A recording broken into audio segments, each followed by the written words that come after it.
Iya, sampai hari ini Malaysia adalah yang menangguh keuntungan terbesar dari perang chip antara Amerika Serikat dengan Tiongkok. Malaysia dengan cepat menjadi magnet tujuan favorit bagi perusahaan-perusahaan manufaktur chip global. Fungsi-fungsi di dalam MyCard yang ramai lagi rakyat Malaysia belum tahu.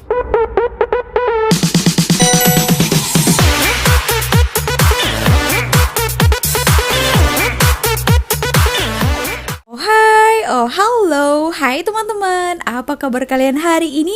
Berjumpa kembali bersama Sari. Semoga Sari doakan dimanapun kalian berada tetap diberikan kesehatan, tetap semangat dan dilancarkan segala aktivitasnya. Oke teman-teman, nah di video kali ini Sari membahas, ini ramai ya netizen Indonesia lah ataupun yang tak suka lah terhadap Malaysia itu mentekkan Sari satu video atau artikel ini di dalam TikTok ya. Katanya nggak berani kau bahas ini, katanya macam itu. Oke teman-teman, kita tengok dulu lah ya apa berita yang ditekan kepada Sari ini. Nanti Sari sudah bagi tahu juga beberapa fakta dan buktinya sebagai pelengkapnya. Itulah ya, kalau ini cepat-cepat di orang tag kita, padahal mereka belum tahu apa-apa tentang Malaysia kan.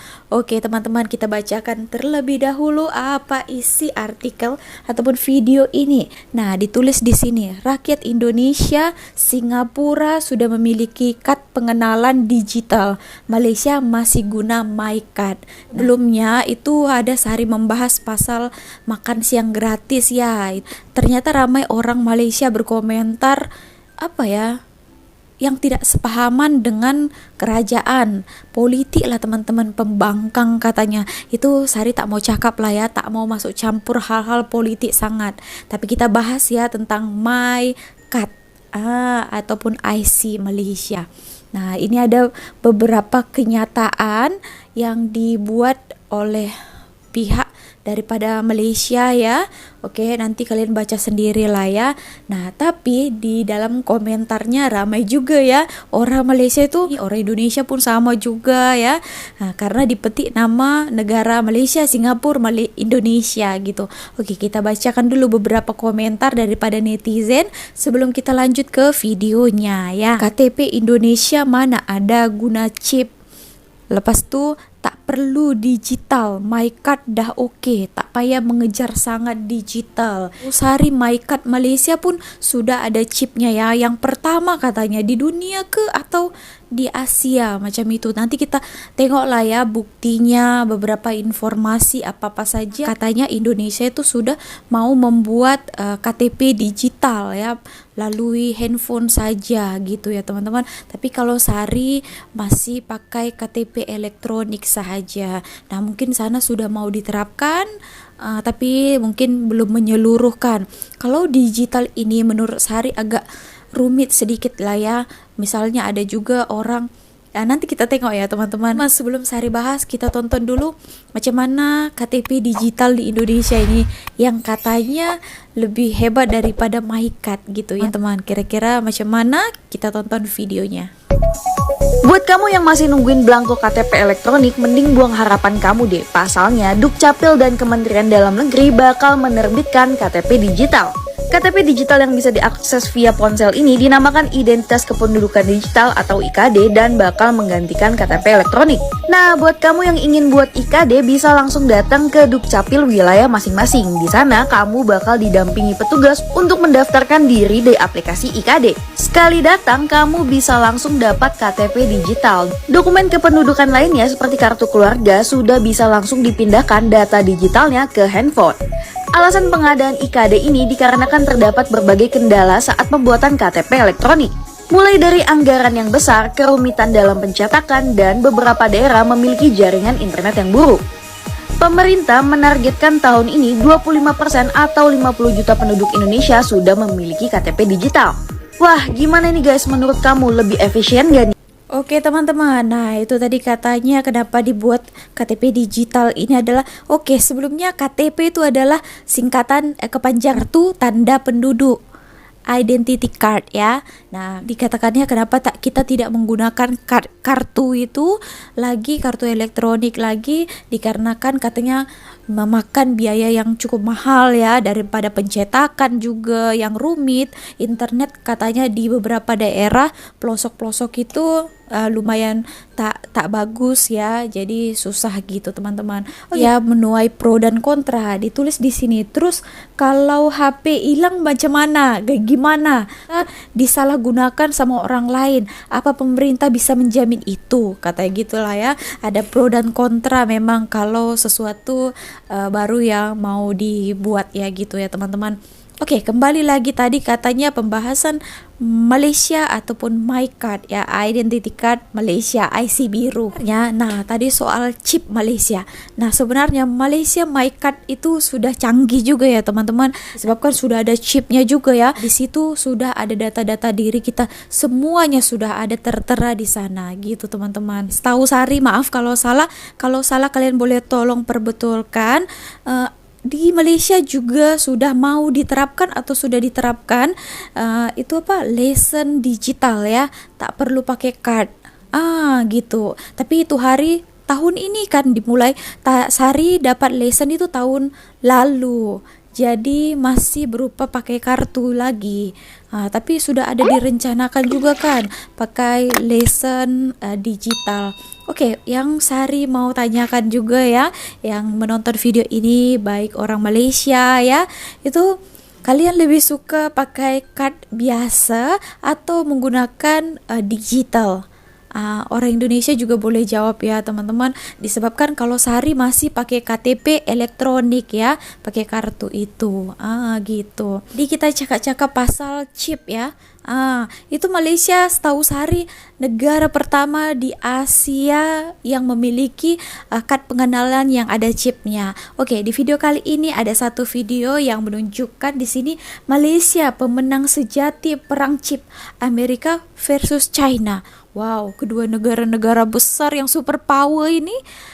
Oke, menarik video kali ini, perang chip global. Wow, oke teman-teman, kita tonton dulu video ini. Kawan-kawan, bencana alam yang melanda Taiwan diduga mengganggu operasional TSMC secara signifikan. Artinya, kemungkinan besar akan ada kelangkaan chip canggih yang diproduksi oleh TSMC, termasuk chip AI Nvidia dan jajaran chip mobile. Kerentanan pasokan chip global akan semakin kompleks dengan adanya babak baru, upaya saling jegal antara Amerika Serikat dengan China, termasuk upaya Tiongkok untuk mengurangi ketergantungan pada produksi chip Intel. Perang sengit antara Amerika dan Tiongkok berdampak signifikan terhadap eksistensi rantai pasok chip global, mulai dari supplier bahan baku hingga pada part hardware. Situasi ini memaksa produsen chip dan perusahaan-perusahaan teknologi untuk mencari alternatif mengamankan masa depan mereka. Sejumlah negara berlomba-lomba menjadi alternatif, di antaranya Vietnam, Thailand, bahkan India. Tetapi negara mana yang pada akhirnya akan memenangkan perang chip ini? Ternyata bukan Amerika, Tiongkok, Vietnam, Thailand, atau India. Sampai hari ini Malaysia adalah yang menanggung keuntungan terbesar dari perang chip antara Amerika Serikat dengan Tiongkok. Malaysia dengan cepat menjadi magnet tujuan favorit bagi perusahaan-perusahaan manufaktur chip global. Intel misalnya telah berencana untuk berinvestasi sebesar 7 miliar US dollar. Pembuat chip asal Jerman, Infineon, juga akan berinvestasi sebesar 7 miliar US dollar. Nvidia, perusahaan yang terdepan dalam GPU kecerdasan buatan, akan mempersiapkan dana awal sebesar 3 miliar dolar. Masih ada perusahaan lain ya? Seperti Austria Atris, Texas Instrument, Ericsson Jerman, dan juga Lam Research dari Amerika Serikat. Langkah perusahaan Amerika Serikat ini ternyata juga diikuti oleh perusahaan teknologi dan perusahaan pendukung manufaktur chip asal Tiongkok. Jumlahnya tidak main-main, sekitar lebih dari 50 perusahaan asal Tiongkok telah berekspansi di Penang, Kedah, dan juga Perak. Pertanyaannya, mengapa Malaysia menjadi tujuan utama dari perusahaan chip global? Kenapa itu? Dalam hal investasi semikonduktor, Malaysia memang sudah lebih dahulu maju. Malaysia telah menjadi pusat pembuatan chip lebih dari setengah abad. Pada tahun 1972, sawah berlumpur di Penang menjadi fasilitas produksi pertama Intel di luar Amerika Serikat, terpikat oleh zona perdagangan bebas dan pelabuhan pelayaran yang sibuk di Selat Malaka. Intel, AMD, Renesas, KZ Internasional, dan beberapa perusahaan multinasional teknologi lain menjadi pionir lembah silikon di timur. Malaysia telah menjadi rumah manufaktur yang cukup handal dalam hal perakitan, pengemasan, dan pengujian chip dengan tenaga kerja yang cukup murah, padat karya, namun menjadi bagian penting dari rantai pasokan manufaktur semikonduktor global. Malaysia bahkan sudah menjadi eksportir semikonduktor terbesar ke-6 di dunia dan menguasai 13% pasar pengemasan, perakitan, dan pengujian semikonduktor global. Negeri jiran Bukan ini main-main ya. juga menyumbang 20% impor semikonduktor Amerika Serikat setiap tahun, lebih banyak dibandingkan dengan Taiwan, Jepang, atau Korea Selatan. Bukan main-main ya. Diam-diam Malaysia ini sangat hebat juga ya teman-teman. Pemenang sejati pasaran global dalam pembuatan chip ya. Bukan main-main ya. Tapi ya itu lagi kembali kalau Malaysia ya, mereka bekerja senyap-senyap, berjaya gitu ya. Tak perlulah keluar-keluar kesana kemari membuktikan kita itu hebat. Biar dunia melihat sendiri kehebatan kita seperti apa. Nah, itulah baru mantap kan. Meskipun industri chip Malaysia hanya fokus pada rantai produksi kelas menengah dan kelas rendah, tetapi segera akan melakukan perakitan produksi chip yang lebih canggih. Banyaknya permintaan chip bertenaga tinggi di sektor-sektor seperti kendaraan listrik dan kecerdasan buatan berarti akan meningkatkan kualitas manufaktur chip di Malaysia menuju chip yang jauh lebih kompleks. Ekosistem, konektivitas, dan infrastruktur chip yang ada di Malaysia merupakan daya tarik utama. Micron yang berbasis di Amerika Serikat meluncurkan fasilitas kedua untuk perakitan dan pengujian di Penang. Sementara Infineon, bekas anak perusahaan Jerman, Siemens, akan menghabiskan dana hingga 5,4 miliar US dollar untuk melakukan ekspansi selama 5 tahun ke depan. Perusahaan ini sedang membangun lokasi produksi terbesar di dunia untuk chip silikon karbida yang banyak digunakan produsen kendaraan listrik. David Lacey, eksekutif AMS Osram yang berbasis di Penang, mengatakan diversifikasi rantai pasokan sudah dimulai sejak 2 tahun yang lalu. Situasi ini ikut melahirkan banyaknya startup lokal. Opstar, salah satu dari sedikit perusahaan Malaysia yang berspesialisasi dalam desain sirkuit terpadu, yang pada tahun lalu mulai terdaftar di Bursa Saham Kuala Lumpur, menyatakan bahwa 10 tahun ke depan investasi akan mengalir lebih deras karena perang dagang antara Amerika Serikat dengan China. Menariknya, bukan hanya perusahaan Amerika Serikat yang berlomba membangun pabrik chip di Malaysia, berbagai perusahaan teknologi tinggi Korea, Jepang, dan Tiongkok juga mulai berekspansi ke Malaysia. Khusus untuk perusahaan Tiongkok, mereka berupaya menghindari sanksi Amerika Serikat agar tetap bisa bekerja sama dengan berbagai perusahaan Amerika. Setidaknya, ada 55 perusahaan Tiongkok daratan yang berbasis teknologi mulai mendirikan pabrik di Penang. Berbagai perusahaan China diberi pilihan yang cukup sulit, dilarang menyuplai atau bekerja sama dengan perusahaan teknologi Amerika Serikat jika masih memproduksi di Tiongkok. Temicon misalnya, perusahaan yang membuat suku cadang seperti rangka mesin untuk Lam Research dan hybrid material di Amerika Serikat, mulai membuka pabrik di Malaysia dan memburu talent tenaga kerja. Mereka berebut para engineer lokal dengan perusahaan-perusahaan lain. Malaysia juga berpeluang menjadi negara yang melahirkan manufaktur chip open source terbaru yang sangat prospek dan murah, yaitu RISC-V, pesaing utama ARM. Star5 Teknologi yang berbasis di Shanghai adalah pemimpin dalam RISC-V, sebuah teknologi sumber terbuka yang digunakan di Tiongkok yang bersaing dengan desainer chip asal Inggris ARM. Star5 sedang membangun fasilitas di Penang, namun beberapa anggota parlemen Amerika Serikat sudah ingin membatasi perusahaan-perusahaan Amerika Serikat untuk berkolaborasi dengan proyek RISC-V. Peluang besar ini bukan berarti tanpa hambatan. Malaysia mengalami kekurangan tenaga kerja teknik yang cukup parah. Industri semikonduktor membutuhkan puluhan ribu karyawan teknik yang masih belum mampu disuplai oleh kampus-kampus. Zafrul, Menteri Perdagangan, menyatakan sektor listrik dan elektronik saja membutuhkan 50 ribu insinyur. Tetapi hanya 5.000 mahasiswa teknik yang lulus setiap tahun, dan banyak dari mereka menyeberang ke Singapura karena memperoleh gaji yang jauh lebih tinggi. Selain kekurangan talent, Malaysia juga bisa terseret dalam konflik geopolitik Cina-Amerika, meskipun peluangnya cukup kecil.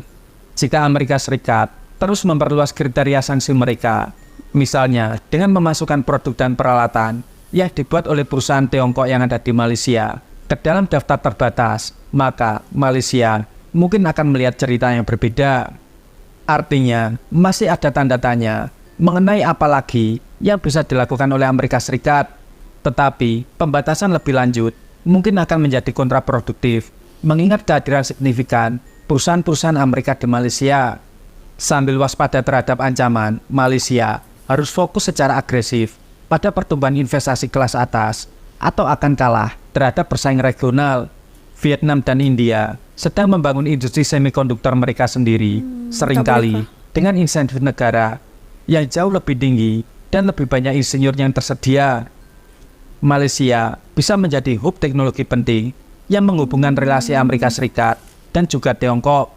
Negara yang berbasis pada investasi teknologi tinggi akan memiliki posisi strategis secara ekonomi dan secara geopolitik.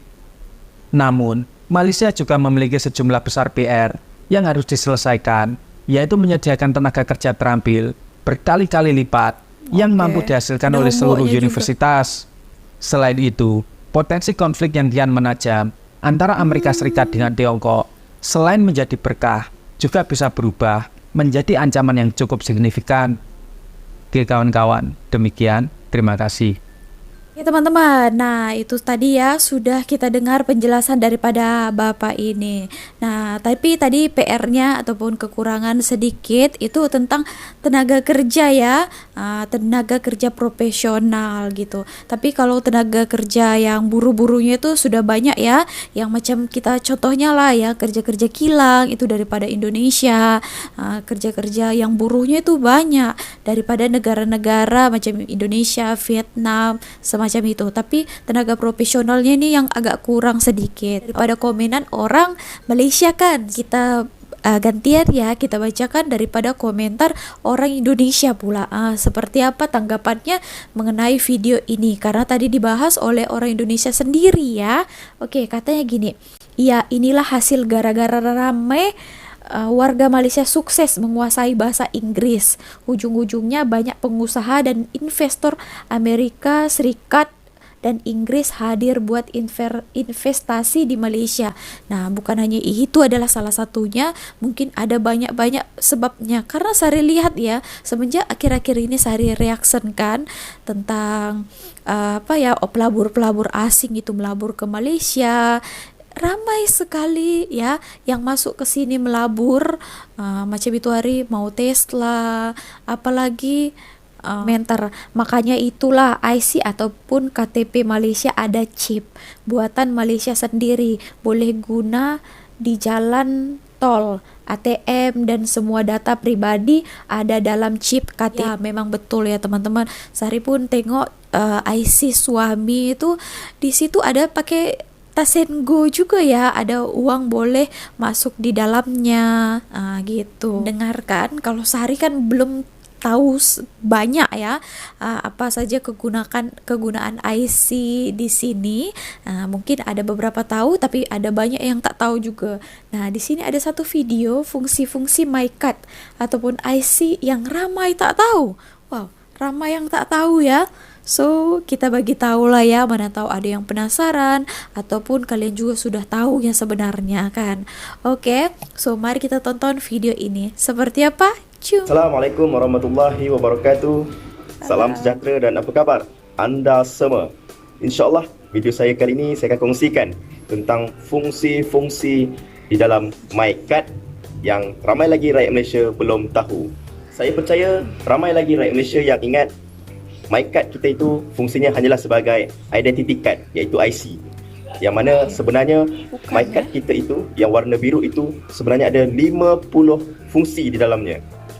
Fungsi sebagai kad pengenalan diri atau sebagai identiti diri hanyalah salah satu fungsi yang ada di dalam MyCard. Jadi insyaAllah saya akan sharekan kepada anda fungsi-fungsi lain yang ada di dalam MyCard. Antara fungsi lain yang ada dalam MyCard adalah lesen memandu. Okay, driving license.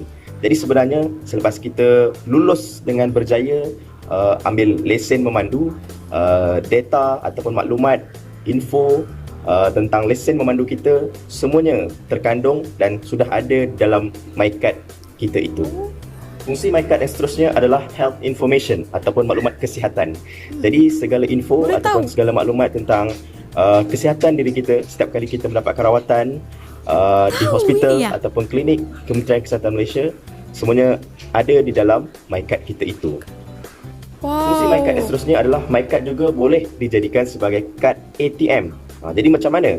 Jadi sebenarnya MyCard kita itu boleh didaftarkan sebagai kad ATM, dan tapi perlulah melalui beberapa prosedur yang perlu dilakukan di bank sebelum kita dapat menukarkan atau kita menjadikan MyCard kita itu sebagai kad ATM. Fungsi yang seterusnya ini saya pasti ramai yang sudah tahu, tapi saya rasa ramai juga yang masih belum tahu, iaitu MyCard kita juga boleh digunakan sebagai kad touch and go. Okey, jadi ini tahu juga. Bila mana kita melalui tol ataupun ke mana saja perjalanan kita, kita boleh top up ataupun reload MyCard kita itu untuk tambah nilai touch and go dan digunakan untuk perjalanan kita. MyCard kita juga boleh digunakan sebagai kad diskaun di beberapa tempat. Contohnya seperti di Aquaria KLCC, Taman Burung Kuala Lumpur dan juga di Sunway Lagoon Theme Park. Harganya lebih murah. Jadi di beberapa tempat seperti yang saya nyatakan tadi, MyCard itu boleh digunakan dan telah tersedia privilege sebagai kad diskaun bila mana anda mengunjungi tempat-tempat berkenaan. Dan fungsi yang terakhir, fungsi dalam MyCard yang saya pasti ramai lagi belum tahu adalah fungsi pemasaran affiliate. Itu fungsi yang terakhir, fungsi ke-50 di dalam MyCard yang di bawah program My Smart Shopper MSS. Di dalam program My Smart Shopper ini, setiap ahli yang telah berdaftar dengan My Smart Shopper akan mendapat 2 ganjaran, iaitu cash point dan reward point setiap kali membeli atau melakukan transaksi di mana-mana kedai offline yang terlibat, online shopping seperti Lazada, Shopee ataupun Zalora, pembayaran bil elektrik, bil air, bil telefon, Unify ataupun reload ataupun apa saja transaksi yang anda boleh gunakan dengan menggunakan aplikasi My Smart Shopper. Dan inilah fungsi yang ramai lagi belum tahu, tetapi ianya berhak untuk anda tahu sebab anda semua adalah pemegang MyCard. Itu saja yang ingin saya kongsikan bersama anda hari ini. Fungsi-fungsi MyCard yang ramai lagi rakyat Malaysia belum tahu, tapi insya-Allah selepas ini anda akan lebih tahu, anda akan lebih faham, anda akan lebih cakna tentang fungsi-fungsi yang ada di dalam MyCard anda. InsyaAllah semoga bermanfaat video saya ini untuk diri anda dan juga rakan-rakan. Assalamualaikum warahmatullahi wabarakatuh. Salam sejahtera dan apa kabar anda semua? Itu tadi hanya beberapa saja ya yang sudah diutarakan, tapi sebenarnya ada 50 lebih fungsi ya. IC MyCard Malaysia ini. Nah, tadi itu sudah diterakan beberapa fungsinya ya. Tadi Touch and Go, boleh gunakan ATM ya. Tadi itu memang betul ya. Untuk kegunaan kalau kita macam ke zoo negara itu beza tahu harganya teman-teman. Di akuarium KLCC itu berbeza. Jadi kalian memang berfungsi sangat lah ini MyCard ini ya. Kalau kita macam itu sehari pergi ke zoo negara bawa anak, MyKid ya. Itu kalau warga negara itu memang dapat diskaun ya, bukan diskaun sebenarnya. Memang perbedaan kita harganya macam sehari warga negara asing ya. Walaupun kita sudah berkawin dengan di sini, tapi saya tidak mempunyai IC, tidak mempunyai MyCard. Jadi harganya itu berbeda ya dengan macam suami ataupun anak yang punya MyCard ataupun MyKid ya teman-teman. Seperti itu, ada diskaunnya. Oke teman-teman, nah kalau kalian bagaimana menurut kalian? Lebih bagus kita gunakan macam MyCard biasa ataupun yang digital punya? Boleh kasih komennya. Sampai jumpa di next videonya bersama Sari lagi. Bye.